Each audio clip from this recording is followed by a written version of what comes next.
All right, what up? Peace, peace, peace. First and foremost, man, hopefully the Most High in your house shall is blessing your day. By His mercies, we are consumed. We're alive in the Most High in your house shall's body, and two are naturally alive, man. And yeah, man, we're going to get into this, man, because honestly, man, this is kind of going to, like, how what it says in Ephesians. No, I was actually talking about this with a brother yesterday, and what it says with, how, like, it's crazy because he sent it to me too. I was looking at First Timothy 5:8, and that's even in the law as well, man. With and we're gonna see that as well, and that's how you could tell the word was within Jacob. But we kind of jumping the gun a little bit. But honestly, hold on, let me get this water.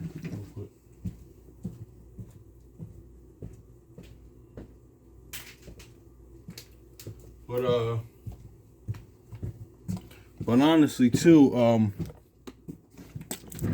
that's why Ephesians goes into not provoking your children to wrath, honestly, and well, we're gonna go into that. No, let's just look at that real quick.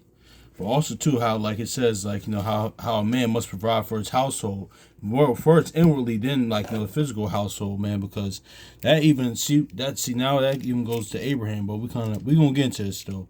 Um, let's get Ephesians real quick.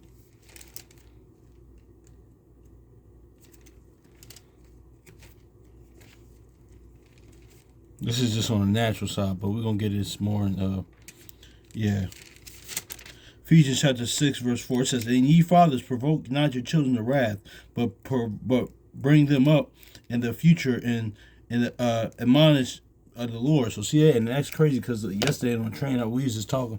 I was talking about it with some brothers, some Jakes. They were street dudes, but they were still intelligent. They was kind of like the street dudes I grew up with. Cause also too, they were older as well. But like what one of the brothers said, man, he said a lot of times why this stuff is going on, the violence is happening, man, because like these guys were raised by like these brothers out here raised by their single mothers, by their mothers, and that's true, honestly. But even sometimes if you have a father in the home, he could be there physically but not there, like spiritually, or like his presence is not there. But that's another thing for another day, because it's a certain, that's why like the word says like give married you know to give your daughter to a man wisdom, man, honestly, because she would be given to a Nabal type, but anyway. But let's get this too in First Timothy real quick, man. And actually kind of ties into something that we went into yesterday, but let's get it. First Timothy chapter 5 verse 8, it says, but if any provide not for his own, especially those of his own house, he had denied the faith, and he is worse than an infidel. So let's read this again. It says, but if any provide not for his own, and especially those in of his house, of those of his own house, he had denied the faith, and is worse than an infidel. So see that, man, it says that when a man doesn't take care of his own household, man, he's worse than an unbeliever, honestly. Worse than, like, pretty much, yeah, you're worse than that, which is crazy, because Hebrews even goes into the wicked heart unbelief. That's how you can tell the word was within Jacob, man, honestly. And the spirit and the word was within Jacob, man. So let's get this hold on real quick. Hold on, y'all.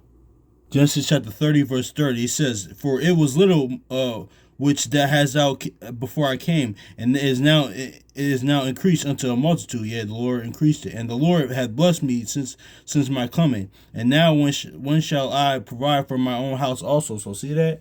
So even Jacob understood that, because the word and and the spirit and the word was within Jacob, man. And that's what it is. And this kind of goes into one. You got like spiritually, inwardly, you got like provide for your own household. Then your physical household, man. Because what did David say in Psalm 51? He says, "Cleanse me, O Lord, then I can teach others." Honestly, you know.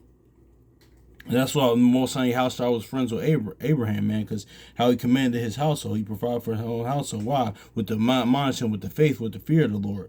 That's the most important thing we could give. I mean, generational wealth and stuff like that is cool. We talk about, but this is the wealth is the word. Honestly, I was talking about that with a brother, like last Saturday night, I believe. But let's get this. Ecclesiastes, also known as Sirach, chapter 27, verse 3, it says, "Unless a man hold himself diligently in the fear of the Lord, his house shall soon be overthrown," man. So Yeah, so his house shall, let's read that again. It says, unless a man hold himself diligently in the fear of the Lord, his house shall soon be overthrown. So see that, man? That's just what it is right there, man. So, yeah, man, that's just, you know, that's just is what it is, man. But let's read this Genesis chapter 30 one more time, because Jacob even understood this even in the beginning. It says, "For it was little which thou hast before I came, and now is increased unto a multitude. And the Lord hath blessed thee since my coming. And now when I shall provide for my own house." So exactly. Even that first part, man, it said it was little before I came. Now it's increased, man. Now with your house shall coming, the faith increases. But man, provide for your own household, man. So anyway, peace.